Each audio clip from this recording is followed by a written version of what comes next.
세상의 그 어떤 시간보다도 가치 있는 예배 시간에 저희가 마음을 같이하여 거룩한 공동체로 예배드리고 또한 열심히 준비한 찬양을 함께하며 우리 마음을 뜨겁게 해주셔서 감사합니다. 아멘. 주님, 말씀으로 우리가 넉넉히 세상을 이길 수 있음을 말씀해 주신 주여, 오늘 이 시간에도 사람의 입술에 있는 새 지혜의 말이 아니라 하나님께서 하시고자 하시는 그 말씀을 선포하셔서 말씀이 우리를 일으키고 말씀이 우리를 고치고 말씀이 우리를 힘나게 만드는 놀라운 말씀의 역사를 경험하게 하여 주시옵소서. 아멘. 주여, 오늘도 저희들이 그 말씀 받고 이 한 주간을 살겠사오니 세상을 이길 수 있는 힘을 주시옵소서. 아멘. 예수 그리스도의 이름으로 감사하며 기도드렸습니다. 아멘. 아멘.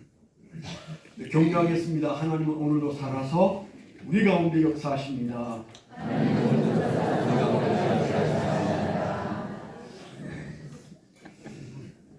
우리가 성탄절을 이제 준비할 시간들이 지나가고 있습니다. 다음 주일이면 이제 그 주중간의 수요일날 성탄절을 맞이하는데, 성탄절 준비는 어떻게 잘하고 계신지요? 아마 그러면 뭘 준비하라는 거야? 봉투 가져오라고 저를 이제 그런 생각하시는 분이 계실지 모르는데, 진짜 우리가 신앙 절기는 잘 준비해야 돼요. 준비한 만큼 가져가고 준비한 만큼 거두게 돼 있습니다. 아멘. 아멘. 그냥 그런가 보다. 또 뭐 성탄절이 왔고 부활절이 오고 뭐 그런가 보다. 우리가 이렇게 생각하면 항상 구경하다가 끝나요. 성탄절 마음속에 어떻게 보내야 할 것인지 여러분들이 좀 고민을 해야 되는데, 오늘 제가 좀 고민을 좀 더 하는 시간으로 여러분들을 자극을 좀 해야 되는데 잘할 수 있을지 모르겠습니다. 제목이 조금 유행가 같아가지고 자극이 안 될 것 같긴 한데요. 그때 그 사람. 그래서 조금 여러분들이 그냥 맹놓고 들으면 곤란한데, 성탄절을 준비하자. 그냥 지나가면 남의 성탄절이 되고 동네 사람들의 절기가 되고 누군가의 축제일이 되고 끝날 수 있기 때문에 주님, 오늘 우리에게 이 성탄절을 깨닫게 해 주십시오. 그래서 잘 준비된 성탄절을 살게 해 주십시오. 이런 마음을 우리가 가져야 되는데, 오늘 제가 강조하고 싶은 것은 세상에 오신 예수님이 육신을 입고 오신 사건이 2000년 전 역사예요. 근데 그때 그 주님이 오시는 것을 미리 예언한 사람들이나 그때 그걸 깨닫고 맞이했던 사람들이 불행한 사람이 있던가요? 한결같이 그들은 행복한 사람들이에요. 2000년이 지난 지금 성경 앞에 그들의 이름이 잘 등장하고 있고 그들을 우리가 부러워하고 있습니다. 예를 들어서 우리가 아까 제가 예배를 시작할 때 읽었던 그 예언서, 예수님 오시기 전 700년 전에 너무도 정확하게 예언을 했던 이사야, 얼마나 놀라운 행복자예요. 그리고 예수님이 오실 무렵에 주님이 오실 것에 대해서 예언하고 많은 체험들을 했던 사가랴 제사장, 또 노인이셨던 안나, 그리고 엘리사벳, 그리고 오늘 우리가 얘기 좀 하려고 하는 요셉과 마리아. 예수님이 처음 이 세상에 오실 때 그 예수님의 오심에 대하여 민감했던 사람들의 삶은 그가 뭘 어떻게 돈을 벌고 살고 어떤 상처가 있고 어떤 실패가 있어도 그건 다 가려지고 있어요. 성경은 그들을 중요 인물로 우리에게 소개하고 있고, 그렇다면 그들은 지금 천국에서 얼마나 행복하게 살고 있을까 우리가 충분히 짐작할 수 있는 거죠. 왜 그 얘기를 하는가 하면, 그때 그 사람들이 그렇게 예수님의 초림을 준비하고 횡재했다면 우리는 똑같은 비중으로 뭘 기다리고 있습니까? 예수님의 재림을 기다리고 있습니다. 지나간 2000년 전의 얘기가 아니에요. 그 얘기를 본 삼아서 이제 언제 오실지 모르는 주님의 재림을 우리가 어떻게 맞이해야 될 것인지, 어떤 사람들이 그 초림을 잘 맞이해서 행복자가 되었는지, 우리가 이런 것들을 성경에서 찾는 노력이 필요해요. 그런 마음으로 우리가 성탄절을 맞이한다면 주님께서 기뻐하시고 우리의 삶이 풍성해질 줄 믿습니다. 아멘. 그러니까 제2의 요셉과 마리아의 심정으로 주님의 재림을 기다리는 신앙이 성탄절 신앙이다. 그런 말씀을 드리고 싶은 것입니다. 그래서 주님이 곧 오신다. 그때 그들이 주님이 오심을 준비했던 것처럼 나에게도 이제 기회가 다가오고 있다. 그게 오늘이 될지 내일이 될지 우리는 잘 모르지만 우리가 새벽이 가까우면 가장 어둡다고 그러잖아요. 그래서 새벽기도 하는 분들은 압니다. 새벽기도 들어갈 때는 깜깜해요. 요즘에는. 그런데 새벽기도를 마치고 나올 때는 세상이 환히 밝아져서 얼마나 그 찬란한지 그 느낌이 대단하잖아요. 그리고 또 한 가지, 새벽기도 올 시간이 제일 추운 거 아세요? 반쯤이 추워야 되는데 꼭 그 시간이 추워. 요즘에는 이제 우리가 핸드폰에 온도가 나오잖아요. 그 시간대가 가장 낮은 시간대더라고요.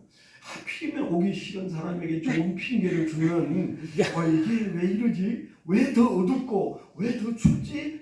그런 생각이 듭니다. 여러분 요즘 좀 마음을 새롭게 하세요. 제가 여러분들을 얼마나 기다리고 있는지 아세요? 그래서 새벽에 좀 열심을 내고 더 어둡고 더 추울 때가 새벽을 맞이하는 시간이다. 그런 마음을 가져야 되는데 주님이 오심도 마찬가지. 세상 어디 돌아가는 꼴이 주님이 오실 것 같습니까?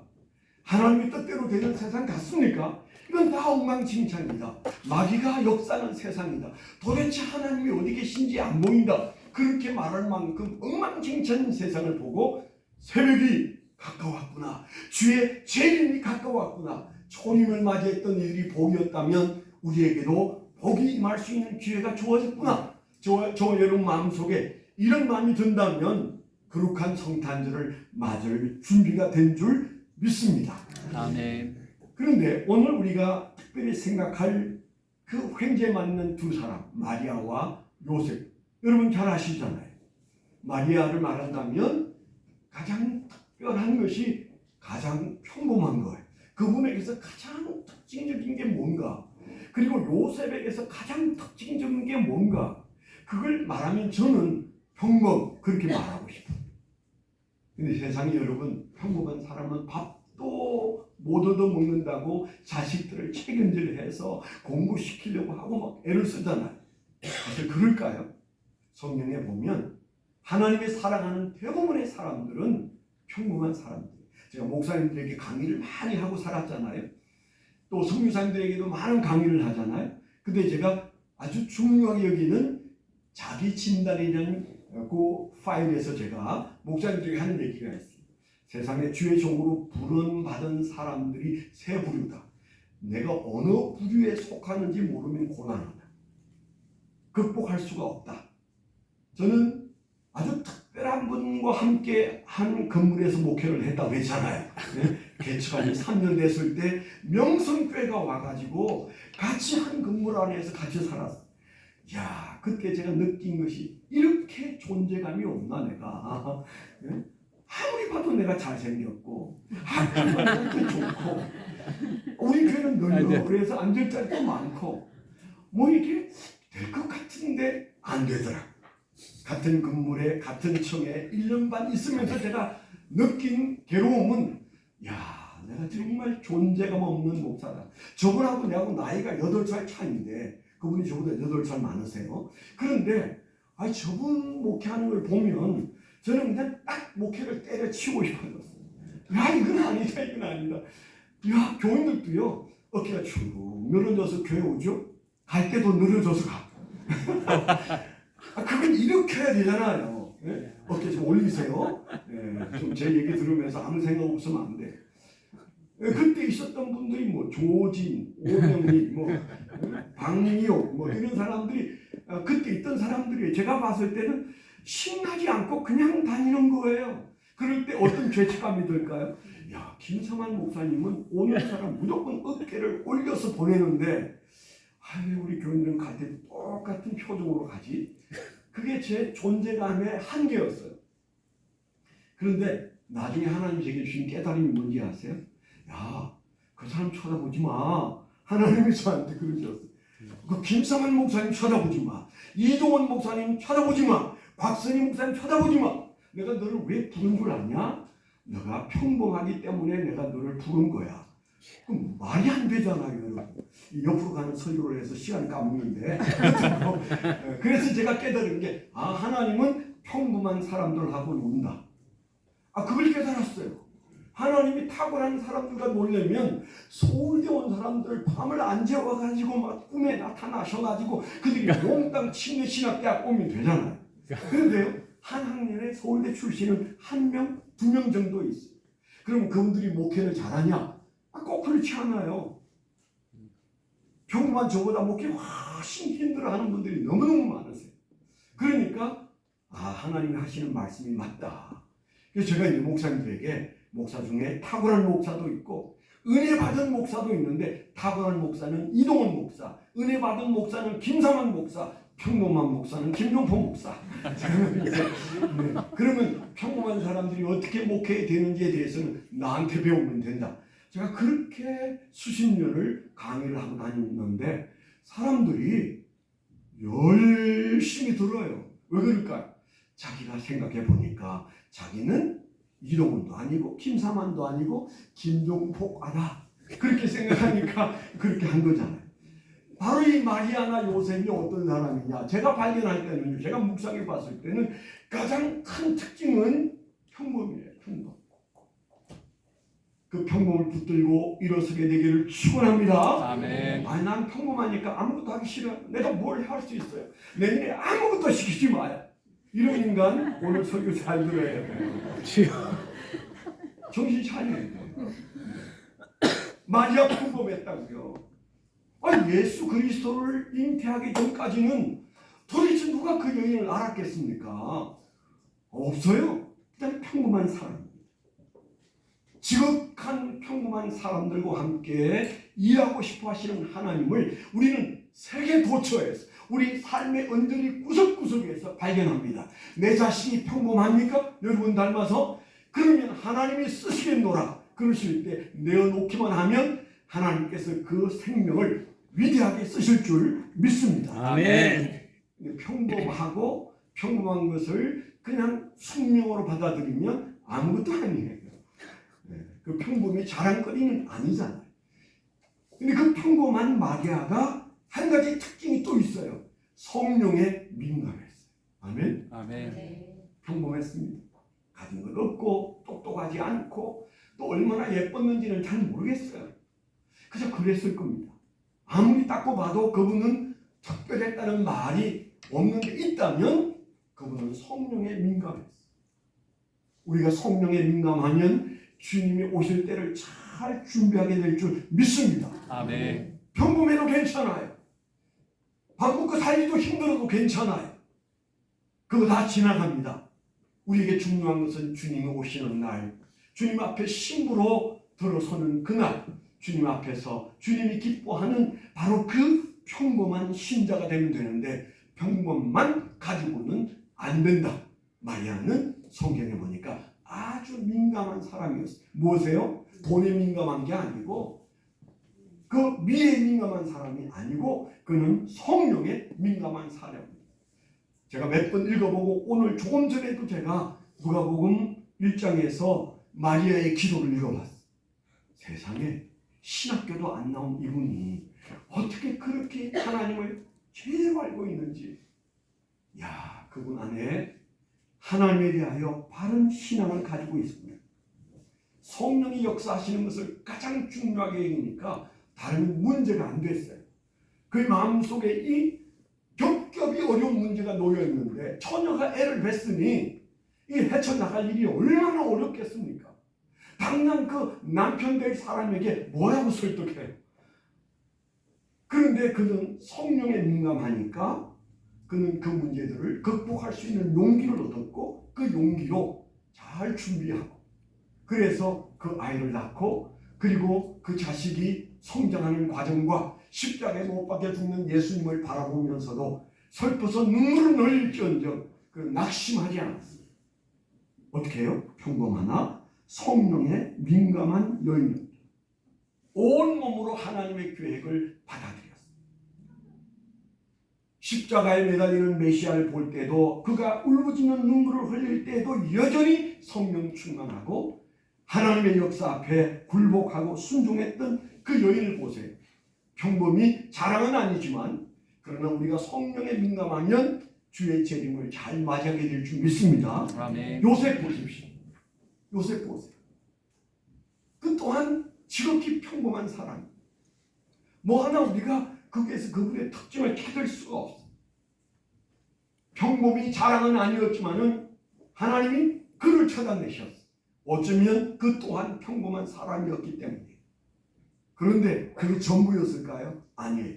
성경이 그를 뭐라고 말합니까? 그런데 그는 의인이었다. 아멘. 아멘. 우리가 읽은 말씀에도 분명히 나오잖아요. 그는 평범한 사람이었을지 모르지만은 그는 의인이었다. 성경에 분명히 그렇게 말하고 있습니다.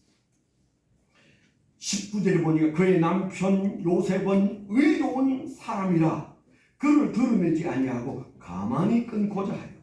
그가 평범한 사람이었지만은 의인이었다. 우리가 잘 해석하고 있습니다. 구약의 의인과 신약의 의인이 차이가 있어요. 신약에서도 의인이라는 말이 무엇을 의미하는지 조금씩 차이가 있습니다. 여기 보니까 야, 내 아내 될 사람이 애를 뱄다는데 그 소식을 듣고 그가 뭐라고 그랬어요? 가만히 드러내지 않고 끊고자 하였다. 멋있는 사람이잖아요. 감정적으로 대처하지 아니하고 그 여인을 보호하고 그래서 그의 마음속에 이 문제는 내가 드러내서 창피해줄 일이 아닌 것 같다. 뭐가 어떻게 돌아가는지 모르지만은 조용히 이 문제는 정리해야 된다. 그가 그렇게 했지. 요즘 그런 남자가 있을까요? 옆에 있는 남자 한번 보세요. 그 남자가 무슨 성격의 사람인지. 근데 요셉은 그런 사람이에요. 그런 측면에서는 그가 정말 멋있는 사람이다. 그 다음에 착한 사람이다. 그런 의미로 그는 의롭다 이런 말이 되겠지만은 신약에서의 의는 우리에게 주는 90%의 의라는 단어는 어디에 쓴다고 했어요? 하나님과 바른 관계에 있다. 그 말이에요. 의인이라는 말은 신학적 개념은 뭐 구약에서도 그런 뜻이지만은 가장 중요한 것은 사람 앞에 똑바르다 이런 뜻이 아니고 하나님 앞에 바른 관계에 있는 사람이다. 그런 뜻이에요. 그는 비록 평범했지만은 하나님 앞에 바른 관계를 맺고 살았어요. 그래서 그의 삶 속에서 일어나는 모든 일들을 신앙으로 해석하고 분별하고 그래서 내가 이때 어떻게 믿음으로 이 문제를 처리해야 되나 그렇게 그가 생각했을 때 그때 주의 천사가 나타나서 그에게 앞으로 되어질 일을 얘기했다는 사실이에요. 근데 우리가 마태복음에 보면 1장에 보면 우리가 좀 시험 드는 내용들이 그 앞에 쭉 나오잖아요. 족보 얘기가 나옵니다. 많은 사람들이 재미없어 합니다. 저도 재미없어요. 그런데 재미는 없어도 중요하다는 뜻이잖아요. 아니, 사람들을 잃게 하려면 처음에 아주 재미있는 스토리가 나와야 되는데 이 첫 장, 첫 절부터 누가 누구를 낳고 그 얘기가 쭉 나오는데 웬만한 사람은 17절까지 못 가요. 가다가 그냥 그만해야 되겠다. 근데 그 얘기가 마태복음 전체를 보여주는 부분이에요. 마태복음은 이 얘기가 가장 중요하다. 이 얘기의 뜻을 모르면 마태복음 모른다. 어쩌면 신약 모른다. 그런 뜻이에요. 중요하지만 재미없는 거. 그걸 여러분 재미를 쫓아가야 될까요? 중요성을 쫓아가야 할까요? 제발 이제 우리가 한 달이 아니네. 보름 뒤에는 성경 읽기 운동이 시작될 텐데 여러분 열심히 하세요. 재미있는데 여기저기 찾아가면서 읽지 말고 마태복음부터 시작하세요. 창세기부터 시작하고 재미없어도 중요한 말씀이 왜 중요한지를 깨달아야 돼요. 왜 여기에서 요셉 얘기를 하기 전에 요셉까지 당도하는 족보 얘기를 했을까요? 그 얘기는 우리에게 그리고 요셉에게 하나님의 승리가 여기에 있다. 여러분 우리가 언제 흔들린지 아세요? 눈앞에 팔랑거리는 파도를 보면서 우리가 흔들려요. 변하지 않는 흔들리는 그림자도 없는 하나님의 승리를 보면 우리 인생 살아갈만 하고 지킬만 해요.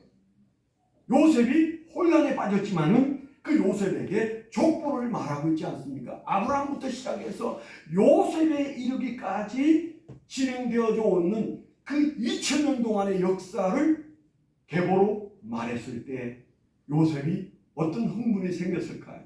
하나님의 섭리가 지금 내게서 일어나는 이 일이 2000년 전부터 준비되었구나. 아니 창세 전부터 준비되었구나. 하나님의 섭리를 그가 이해하게 됐어요. 제가 지난 주중에도 새벽에 큐티하면서 그런 얘기 한 적이 있습니다. 야, 이거 나 같으면 요셉처럼 버티기 참 어려운 신앙이다. 아니 하나님이 말씀하셔서 메시아가 내 아내의 배에서 태어나고 내가 그 아버지가 된다는 사실까지는 너무 흥분돼요. 근데 그 뒤에 하나님이 뭐 보여준 게 있을까요? 성경은 아무것도 없어요. 그런데 아니 로마 황제가 호적을 고치라고 나사렛에 사는 사람을, 서울에 사는 사람을 대전까지 걸어서 가게 했어요. 그 먼 길을 만삭인 아내와 함께 베들레헴까지 갔어요. 근데 갔는데 여관이 없네. 그래서 어떻게 찾아가 급하니까 마을 구역간에 들어가서 그리고 거기에서 잠을 청하는데 그날 밤에 아기를 낳았는데 아기를 뉘을 곳이 없어서 영물통에다 뉘었어. 영물통 아시죠? 멋있게 구유라고 되어 있는데 그게 영물통이란 말이에요. 여러분 남자만 한번 생각해 보세요. 하나님이 역사하셔서 메시아를 보내셨는데 아니 여간빵 하나도 안 잡아주시는 하나님 앞에 여러분들이 아유 하나님 감사합니다. 여기도 비를 피하고 눈을 피하게 해주셔서 감사합니다. 그러면서 그 아내의 순산을 도왔다. 가능해? 가능한 모양이네. 저는 가능하지 않아요. 아니 그보다 훨씬 사소한 일도 하나님이 기도했는데 두 분만 침묵하시면 화는 아멘. 아멘하면 안 되는데 회개하시고 내 같은 인간은 그래. 어려운데 하나님 왜 침묵하시지? 내가 기도한 지 언제인데 아직까지 침묵하시지? 이럴 때가 있습니다. 저한테 있으면 아마 여러분들에게도 있지 않을까요? 점잖아서 잘 이기고 계시지만 하나님께 섭섭한 일이 한 분, 두 분이 아니에요. 이해하면서도 너무 힘들다. 하나님이 침묵하니까 너무 힘들어. 그럴 때가 인생 살아오면서 무수히 많았어요. 요셉이 아니 메시아를 낳는데 하나님의 아들을 낳는데 아니 하나님을 지금 현재 만나게 되는데 여간빵 하나도 안 잡아줘요. 근데 그는 묵묵히 하나님의 섭리를 믿고 그런 여간빵에 잡고 그리고 나중에는 그 나라 왕이 못된 짓을 하는 바람에 이집트까지 망명을 가야 했어요. 여러분 그 그림을 한번 생각해 보세요. 메시아를 낳았는데 아무 일도 일어나지 않고 도망가라고 해서 도망가요. 아이고 참 하나님도 내가 막아주마. 그 왕까지 아무것도 아니야. 걱정하지 마. 이게 하나님 아니에요? 도망가라 도망가라. 그래가지고 그것도 남의 나라까지 큰 먼 길을 나사렛에서 베들레헴까지 온 것에 몇 배 먼 길을 이집트까지 가야 했던 이 요셉이 항해했다는 얘기 있습니까? 없어요. 원망했다는 얘기 있습니까? 없어요. 오늘 우리는 이 말씀 앞에 성탄절을 맞이하면서 요셉을 보면서 회개해야 나는 예수 어떻게 믿었나? 혹 아주 사소한 일에도 하나님의 침묵 앞에 우리가 원망하지는 않았나? 자기를 돌아보게 되기를 축원합니다.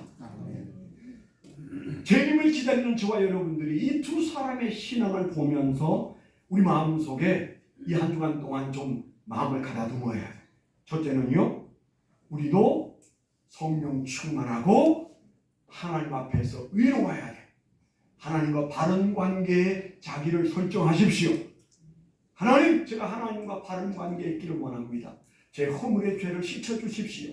그리고 하나님, 성령의 마리아처럼 민감하기를 원합니다. 세상 것에는 좀 무뎌지게 하시고 하나님의 역사 앞에는 좀 민감해지는 성령 충만한 존재가 되게 해주십시오. 여러분 그런 기도로 여러분의 신앙 성품을 잘 가두게 되기를 축원합니다. 아멘. 두 번째는 재림을 간절히 사모하십시오. 그때 그들은 주님이 오심 앞에 몸둘 바를 모르고 기뻐하고 즐거워했습니다. 그 그 기쁨이 컸기 때문에 그들은 현실에 속아 넘어가지 않았어. 그래서 재림을 간절히 사모할 때 재림은 그런 사람들의 몫이 될 겁니다. 세 번째는 우리도 요셉처럼 무심한 하나님 앞에서도 우리가 직진할 수 있어요. 확신을 가지고. 하나님은 종종 우리 인생에 무심할 때가 있었어요. 침묵하실 때가 있었어요. 우리가 애달파하는데도 하나님은 아무 말씀 안 하실 때 있었어요. 생각하세요. 그럴 때마다 우리는 여간빵 하나도 안 잡아주신 하나님을 기억하시면 무슨 할 말이 있겠어요? 메시아가 태어나는데도 영을 통해 아이를 위고 마구간에서 순산을 해야 되는 이 어려운 환경 속에서도 여간빵 하나 안 잡아주신 하나님 앞에서도 그들은 여전히 성령 충만하고 여전히 의로웠어. 우리가 이 성탄절에 그런 마음으로 주님 앞에 서면 주의 재림을 놓치지 않을 겁니다. 아멘. 주님 앞에서 늘 주의 재림을 기다리는 2000년 전 마리아와 요셉처럼 주님의 오심을 기다리는 믿음 되시기를 축원합니다. 아멘. 기도하겠습니다. 은혜로우신 아버지 하나님 감사합니다.